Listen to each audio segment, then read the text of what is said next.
Hi అండి. నమస్తే. అపశృతులు 8వ భాగం. మూర్తి అత్తవారిని సంప్రదించకుండానే రామకృష్ణ సంబంధం స్థిరం చేశాడు. అబ్బాయి చూడాలి కదా అని అవతలివారు అంటున్నా, మా అబ్బాయి మా మాట కాదనడు. మీ ఇష్టం వచ్చిన సంబంధం రైటు చేయండని మాకు ఉత్తరం రాశాడు. మా అబ్బాయి ఫోటో చూసి అమ్మాయి ఒప్పుకుంది కదా అంటూ ఓ గొలుసు చేయించి అత్తగారికి తెలియకుండానే ప్రధానం అంటూ నిశ్చయం చేశాడు మూర్తి. వచ్చేటప్పుడు తోవే కదా అని మామయ్య ఇంట్లో దిగుతాడేమో మనవాడు, మన ఇంటికి తిన్నగా వచ్చేయమని రాయండి అంటూ హెచ్చరించింది భర్తని కామేశ్వరి.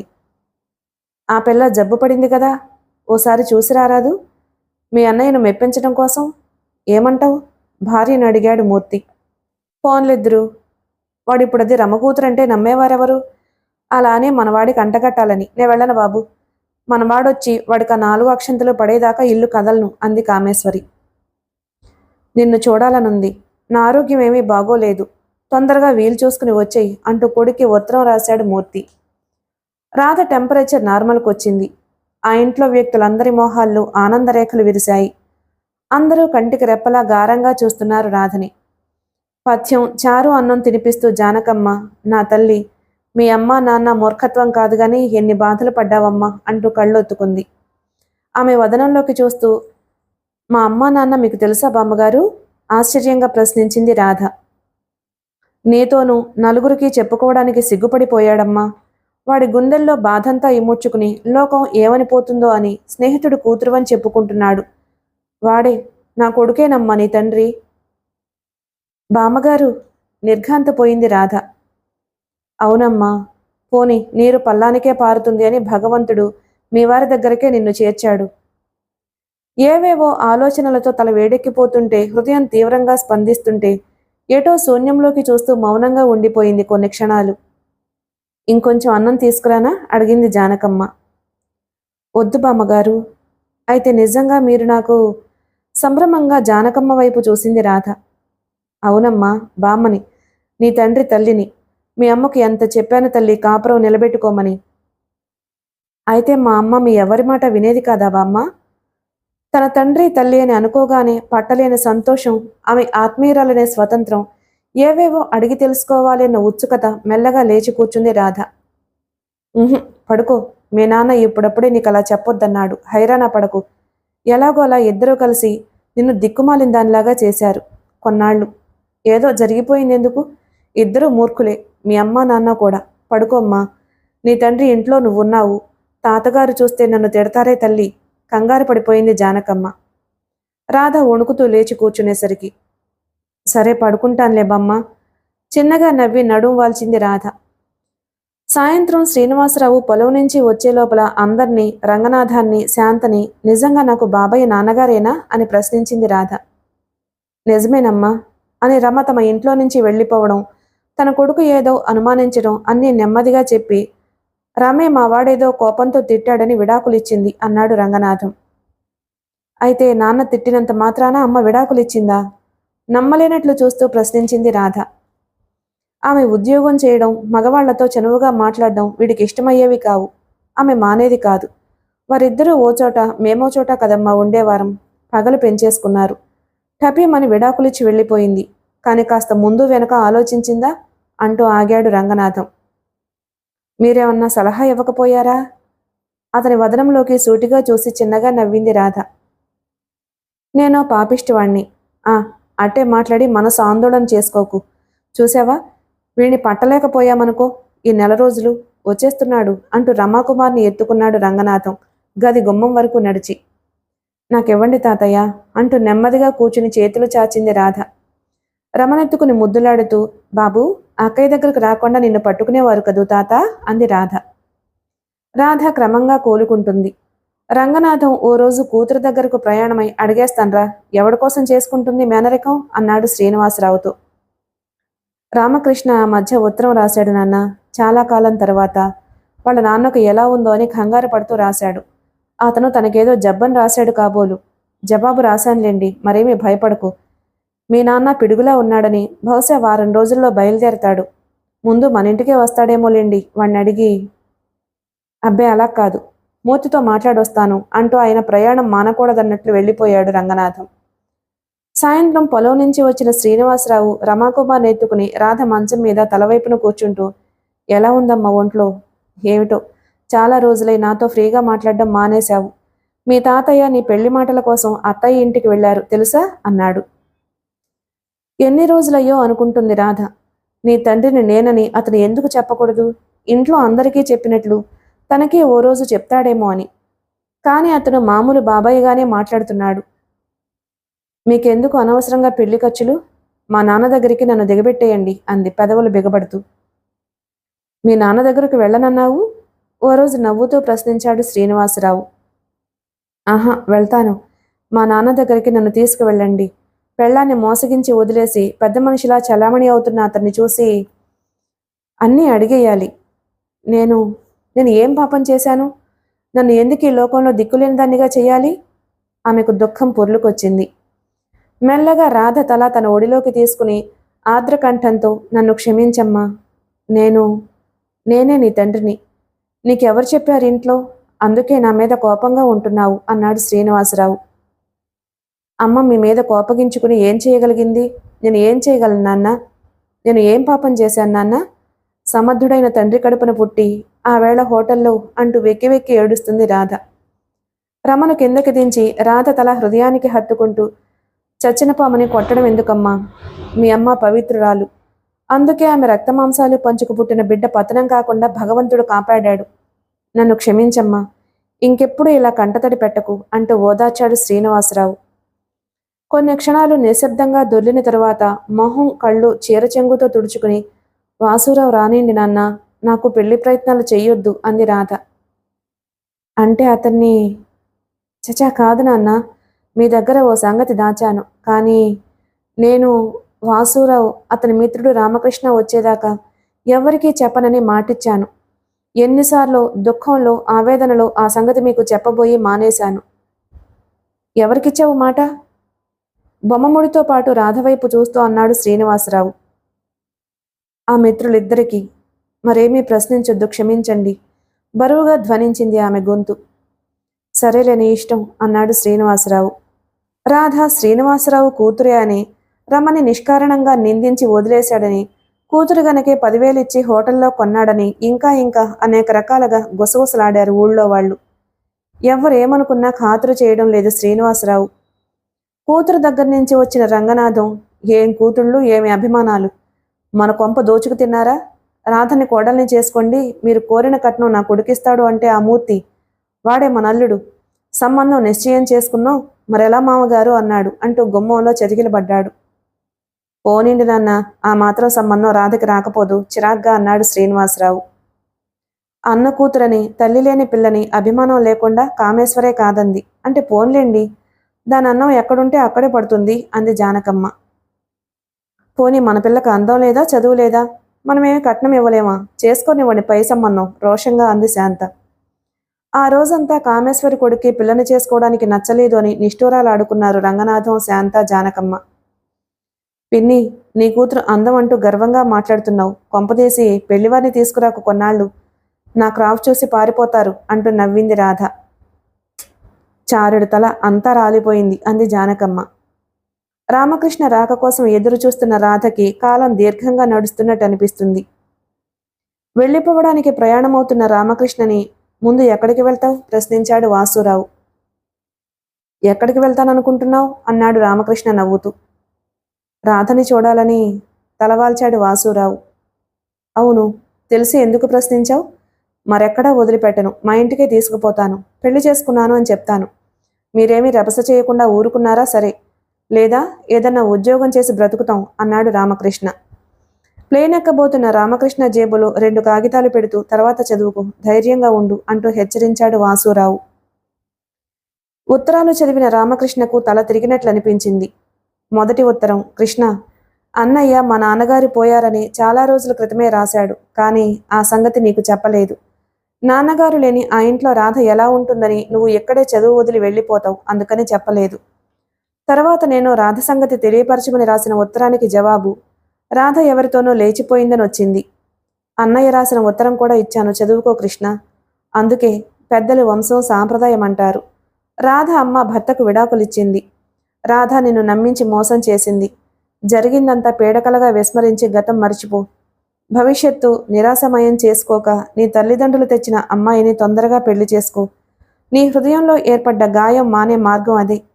మళ్ళీ త్వరలోనే కలుసుకుందాం. నీ దగ్గర ఇన్ని రోజులు ఈ సంగతి దాచినందుకు నన్ను క్షమించు కృష్ణ. ఒక స్నేహితుడిగా నీ ధ్యేయం, నీ భవిష్యత్తు శోభాయమానంగా విరాజిల్లాలని భగవంతుని ప్రార్థిస్తున్నాను. ఇట్లు నీ ప్రియమిత్రుడు వాసురావు. రెండవ ఉత్తరం. తమ్ముడు, రాధ గురించి అడుగుతూ నువ్వు రామకృష్ణ రాసిన ఉత్తరాలు అందాయి. నాకు జవాబు రాయడానికి కలమాడలేదు తమ్ముడు. రాధ మన ఇంట్లో నుంచి ఎవరినో తీసుకుని లేచిపోవడం మన నౌకర్లు చూసి చెప్పారు. ఆమెను కలవాలని స్టేషన్కి వెళ్ళాను. ఊరంతా గాలించాను.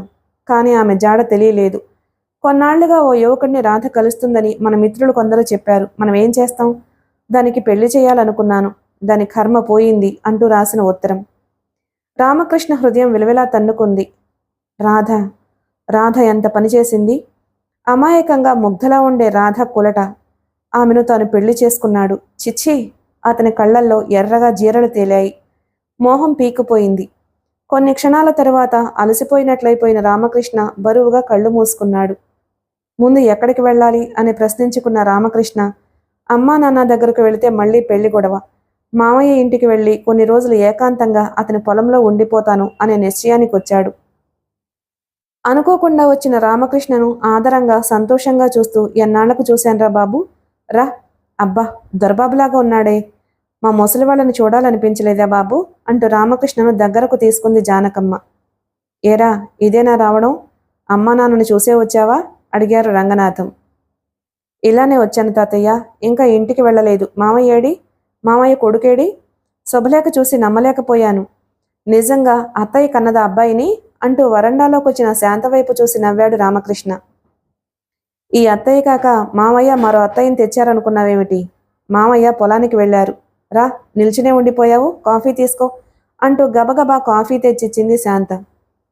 బట్టలు మార్చి స్నానం చేసి కూర్చున్న రామకృష్ణను, ఇటుపైన ఎక్కడ ఉద్యోగం చేస్తావు అంటూ అతని చదువు, పైదేశంలో అతను ఎలా ఉండేవాడు, అక్కడి ప్రజలు, వారి అలవాట్లు, అక్కడి వాతావరణం ఒక్కొక్కటే ప్రశ్నించి తెలుసుకుని, మీ నాన్న నువ్వు గుమ్మంలో అడుగుపెట్టిన క్షణంలో పెళ్లి చేస్తాడులే అంటూ నవ్వాడు అదోలా రంగనాథం. నేను చేసుకుంటేనే కదా అన్నాడు రామకృష్ణ పేలవంగా నవ్వుతూ. చంపేసెవరోయ్, నిశ్చయం చేసి ఆ అమ్మాయికేదో గొలుసు చేయించి పెట్టారట. ఆ అమ్మాయి మెళ్ళలో తాళి కట్టి జీవితాంతం భరించేది ఎవరు తాతయ్య? వాళ్ళ నేనా? ఎలా నిశ్చయం చేశారు నన్ను సంప్రదించకుండా? వాళ్ళు వీళ్ళు జుత్తులు పట్టుకుని తన్నుకొని. కందిన మోహంతో రంగనాథం వైపు చురుగ్గా చూస్తూ అన్నాడు రామకృష్ణ. రాధ సంగతి చెప్పబోయే రంగనాథం వీధి గుమ్మంలో శ్రీనివాసరావు గొంతు వినిపించి, అదిగో మామయ్య అమ్మాయి వచ్చినట్టుంది అంటూ లేచి నిల్చున్నాడు. అమ్మాయి? అవును, మామయ్య ఆ మధ్య ఓ అమ్మాయిని పెంచుకుంటున్నాను అని రాశాడుగా. మరి ఇంకా వీళ్ళు ఈ అమ్మాయిని పెళ్లి చేసుకోమని ఒత్తిడి చేస్తారు కాబోలు అనుకున్న రామకృష్ణ గుండెలు దడదళ్లాడాయి. చచ్చా, రావడం పొరపాటైంది. వెధవ వాసు, కొన్ని గంటల ముందు ఈ సంగతులు తెలియపరిచి ఉంటే నిజానికి మరి స్వదేశానికి రాకపోయేవాణ్ణి అనుకుంటూ పరధ్యానంగా మళ్ళీ గతంలోకి జారిపోయిన రామకృష్ణ శ్రీనివాసరావు సందడిగా సంతోషంగా వేస్తున్న ప్రశ్నలకి పొడిపొడిగా సమాధానం చెప్పాడు. పొలం నుంచి వచ్చిన రాధ మోహం కాళ్ళు చేతులు కడిగి బట్టలు మార్చుకుని నుదుట తిలకం దిద్దుకుంటూ ఓ కొత్త గొంతు విని ఉలికిపడి చెవులు రిక్కించి, ఎవరిది గొంతు? రామకృష్ణ. అత్తయ్య కొడుకు రామకృష్ణ తన రామకృష్ణ? సంభ్రమాశ్చర్యాలు, సంతోషం, దుఃఖం, ఇవేవో కలవరం, తనను తాను నిగ్రహించుకోలేని సంచలనం. ఆమె మేను చిన్నగా కంపిస్తుంటే అలా చతికిలబడింది మంచం పట్టె మీద. అత్తయ్య కొడుకు రామకృష్ణకి తన భార్య అయింది. హోటల్ గదిలో విటుడు తన తండ్రి. విధి ఎంత విచిత్రంగా తనను తన వారికి చేర్చింది. భగవంతుడు ఎంత దయామయుడు. భగవాన్, రామకృష్ణని కొన్ని క్షణాల్లో చూడబోతుంది తను. అతను తన గురించి ఏమిటి విన్నాడు? అతని ఎదుట తను ఎలా నిలవాలి? హృదయం తీవ్రంగా స్పందిస్తుంటే, పెదవులు వణుకుతుంటే, నీరు కనులు చిమ్ముతుంటే మౌనంగా కూర్చున్న రాధ ఏదో అడుగుల సవ్వడికి తలెత్తి చూసింది. రామకృష్ణ. ఆమె కళ్ళు జలపూరితాలయ్యాయి. రాధా అన్నాడు రామకృష్ణ కంపన స్వరంతో. రెండంగల్లో అతని దగ్గర చేరి అతని హృదయంపై తల అంచి మాటలు రాని దుఃఖంతో, వ్యధాపూరిత హృదయంతో వెక్కి వెక్కి ఏడుస్తుంది రాధ. అతని చేతులు ఆమెను చుట్టుకున్నాయి. ఆమె తలపై గడ్డ వాంచి కళ్ళు రెండూ మూసుకున్న రామకృష్ణ ఎదలో ఎన్నో ప్రశ్నలు. రాధ మామయ్య ఇంటికి ఎలా వచ్చింది? ఎవరు రాత్రి లేవదీసుకొచ్చారు? అసలు కథ ఏమిటి? ఒకరినొకరు కలిశామన్న తృప్తితో, సంతోషంతో, పారవస్యంతో కొన్ని క్షణాలు మౌనంగా ఉండిపోయారా ప్రేమికులు. అతన్ని భుజం పెట్టి నొక్కుతూ, వెళ్ళాక ఒక్క ఉత్తరమైనా రాయకుండా అసలు నా సంగతే విస్మరించి ఇన్నాళ్ళు భార్యననిపించుకున్న నన్ను వదిలేయటం న్యాయమా కృష్ణ? దుఃఖంతో చలించే గొంతుతో ప్రశ్నించింది రాధ. విశ్వనాథన్ నీకు నా ఉత్తరం ఇవ్వలేదా? అసలు నా సంగతులేమీ చెప్పలేదా? మీరు రాశారా? ఆశ్చర్యంగా అతని వైపు చూసింది రాధ. ఎందుకు రాయను? రాయనని ఎలా అనుకున్నావు? ఒకటేమిటి, చాలా ఉత్తరాలు రాశాను. మా మామయ్య ఇంటికి ఎలా వచ్చావు? విశ్వనాథన్ అతని తమ్ముడికి నువ్వు ఎవరితోనో లేచిపోయావని రాశాడు. మీరు నమ్మారా? అతని ఇంట్లో లేవని తెలిసి ఏమనుకోవాలి? అబ్బా, హృదయం ఎలా నలిగిపోయింది! ఎంత నరకం అనుభవించాను! అసలు ఇక్కడికి ఎలా వచ్చావు? అన్నాడు రామకృష్ణ ఆమె కన్నీరొత్తుతూ. అతని హృదయంలో తలదూచి రోదన స్వరంతో, శ్రీనివాసయ్యర్ బాబాయ్ పోయాక నాకు ఆ ఇంట్లో క్షణక్షణం కత్తిమీద సాములా దొర్లింది. రమణిని పురిటికి పంపించి నన్ను ఆ రోజు మామూలుగా అతనికి అన్నం పెట్టాను. భోజనం ముగించి లేస్తూ నా వైపు క్రూరంగా చూస్తూ, నిన్ను అందమైన మొగుడు దగ్గరకు పంపిస్తాను, నేను నచ్చలేదుగా, తయారవ్వు అన్నాడు విశ్వనాథన్. వణికిపోయాను అంటూ గొంతు పూడిపోయి మౌనంగా ఉండిపోయింది రాధ. ఆమె తల హృదయానికి హత్తుకుంటూ, తర్వాత ఏం చేశాడు? ఆవేశపూరిత స్వరంతో ప్రశ్నించాడు రామకృష్ణ. నన్ను కొట్టి హోటల్ గదికి, మా నాన్న ఉన్న గదిలోకి నన్ను తోశాడు. మరి మాట్లాడలేని కృష్ణ. మరెప్పుడు నన్ను వదిలి ఎక్కడికి వెళ్ళిపోకండి మీరు. పొంగి పొరలే దుఃఖంతో అలసిపోయింది రాధ. సరే, నువ్వేం చెప్పొద్దు, మామయ్యని కనుక్కుంటాను. మామయ్య కూతురంటే అతని తొలి భార్య రమకూతురువా నువ్వు? నాకేమిటో అంతా అయోమయంగా గందరగోళంగా ఉంది. రా, ఇలా మంచం మీద కూర్చో అంటున్నాడు రామకృష్ణ.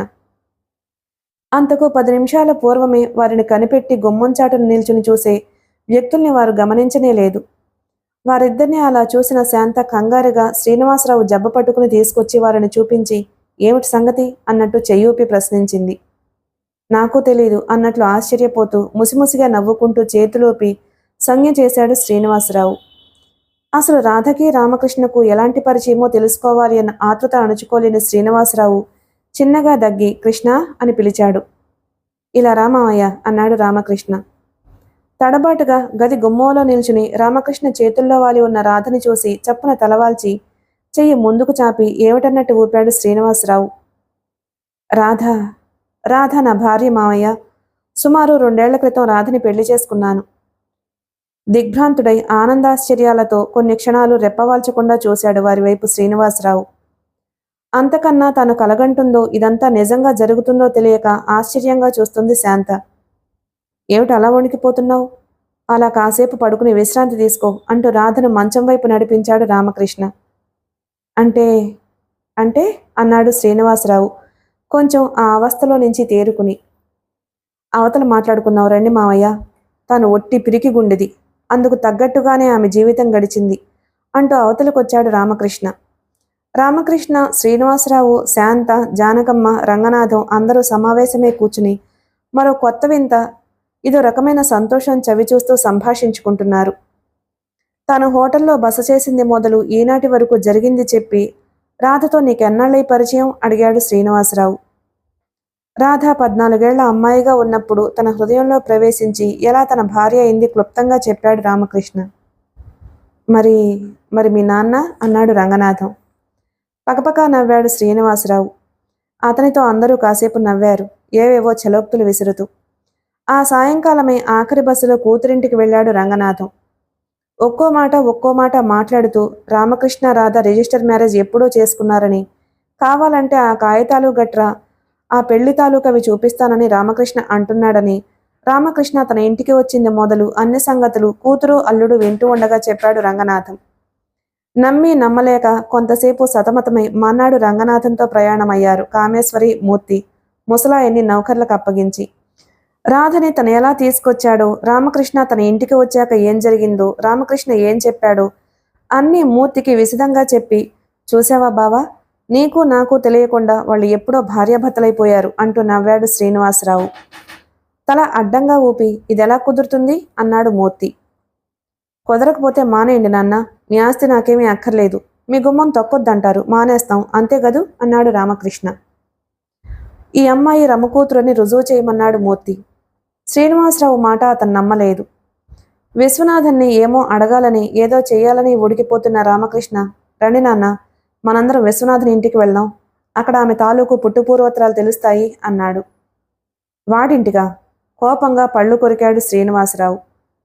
అవును, వాణ్ణిసారి పోలీసులకు అప్పగించి అంటున్న రామకృష్ణ, ఏమండి అన్న రాధ గొంతు విని అటు చూశాడు. 6 సంవత్సరాలు నేను ఎంతో గారాబంగా పెరిగాను వారింట్లో, వారి సొమ్ము తిని నా శరీరం పెరిగింది, మీరు నాన్న కూడా అతని మీదకి ఏ తగువులు తేవద్దు. రాధా అసహనంగా అరిచాడు రామకృష్ణ.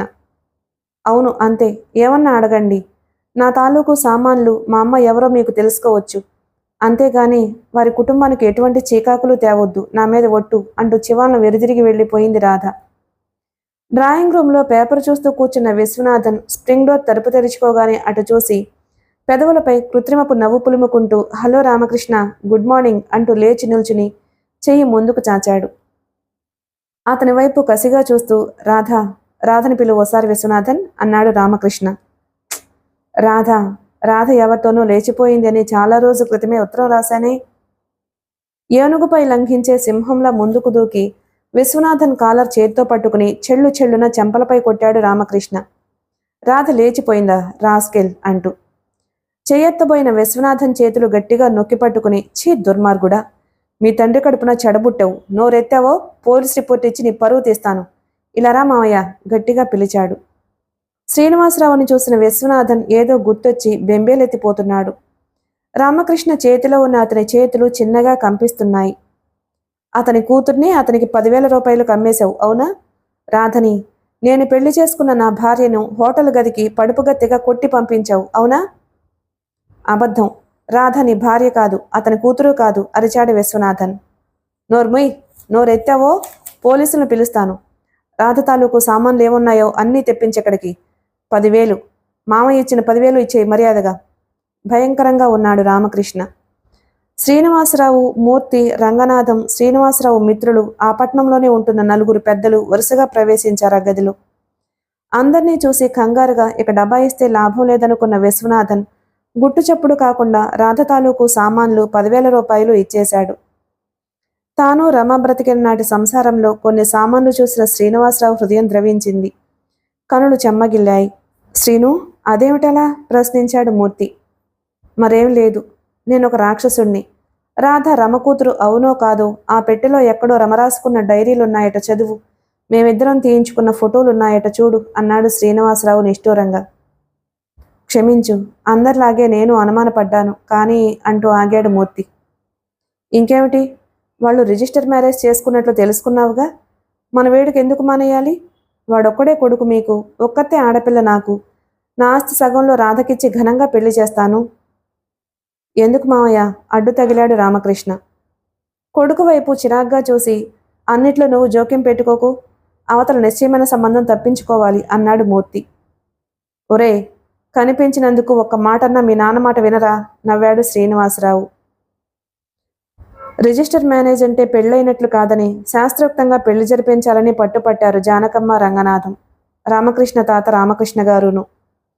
ముభావంగా ఉండిపోయిన కామేశ్వరి కాళ్లకు నమస్కరిస్తున్న పెళ్లి కొడుకు రామకృష్ణ, ఎందుకమ్మా అంత కోపం, నీ తమ్ముడు కూతుర్నేగా పెళ్లి చేసుకున్నాను అంటూ నవ్వాడు. బావుంది, నాకెందుకు రా కోపం, ఈ జరిగింది జరుగుతున్నది ఏమిటో అర్థం చేసుకోలేక చస్తున్నాను అంటూ వంగి తనకు నమస్కరిస్తున్న రాధను లేవనెత్తి, తమ్ముడు నిందమోపి వదిలేసిన రమకూతురు అని మనసుకు తట్టగానే ఆ స్త్రీ హృదయం ద్రవించి కనులు చెమ్మగిల్లాయి. రాధను దగ్గరకు తీసుకుని ఆప్యాయంగా తలనిమిరింది కామేశ్వరి. తరువాత ఆ పెళ్లివారికి, నాన్న నిశ్చయం చేసిన పెళ్లివారికి ఏం చెప్పుకున్నారు నవ్వుతో అడిగాడు రామకృష్ణ శ్రీనివాసరావుని. నీ ఇష్టం తెలుసుకోకుండా ఏ సంబంధమూ నిశ్చయం చేయకని నేను చెబితే నా కూతుర్ని నువ్వు ఎక్కడ చేసుకుంటావో అని నాకు తెలియకుండానే ఆ సంబంధం నిశ్చయం చేసుకున్నారు. అసలు మీరు ఎప్పుడో రిజిస్టర్ మ్యారేజ్ చేసుకుని భార్యాభర్తలైపోయారని గాని అసలు రాధను నీకు ఇచ్చేవాణ్ణి కాదు. మీ అమ్మా నాన్న ఉద్దేశం తెలుసుకున్నాక నువ్వు కోరిన రాధను ఇవ్వకూడదనుకున్నాను. వాళ్ళు మీ నాన్న ఆ పెద్ద మనుషులు వెళితే నానా అల్లరి పెట్టారట. నిశ్చయం అయ్యాక వదిలేస్తే మా పరువు తక్కువ అని పేచి పెట్టారట. మీ నాన్న పెళ్లి కూతురు తండ్రి కాళ్ళు పట్టుకుని ఏడ్చాడట క్షమించమని అని నవ్వి, రాధ ఎన్నోసార్లు రామకృష్ణ అని నాతో చెప్పింది ఏవో మాటల్లో, అంటే వాసురావు స్నేహితుడు అని మాత్రమే చెప్పేది. అవును, నేనే చెప్పొద్దని ప్రమాణం చేయించానులే. మా పెళ్లి సంగతి అలా అలా పాకి మా వాళ్ల చెవిన పడితే ఇంకేమన్నా ఉందా? నేను వచ్చాకే తెలియపరచాలని అన్నాడు రామకృష్ణ అతని మాట కడ్డొస్తూ. తానిక్కడికి వచ్చిన తరువాత జరిగిన సంగతులన్నీ రాస్తూ, వాసు, నువ్వే నిండు మనసుతో మా పెళ్లి చేశావు. రాధ ఎందుకు పతనమవుతుంది? నేనెందుకు మోసపోతాను? ఎందుకు విడిపోతాను చెప్పు? నీ రాకకు ఎదురు చూస్తాను. రాధ నీకు నమస్కారాలని రాయమంది అని వాసురావుకి ఉత్తరం రాశాడు రామకృష్ణ. అయిపోయిందండి అపశృతులు నవల. మన ఛానల్ కనుక మీకు నచ్చితే లైక్ చేసి సబ్స్క్రైబ్ చేసుకోండి ప్లీజ్. Thank you.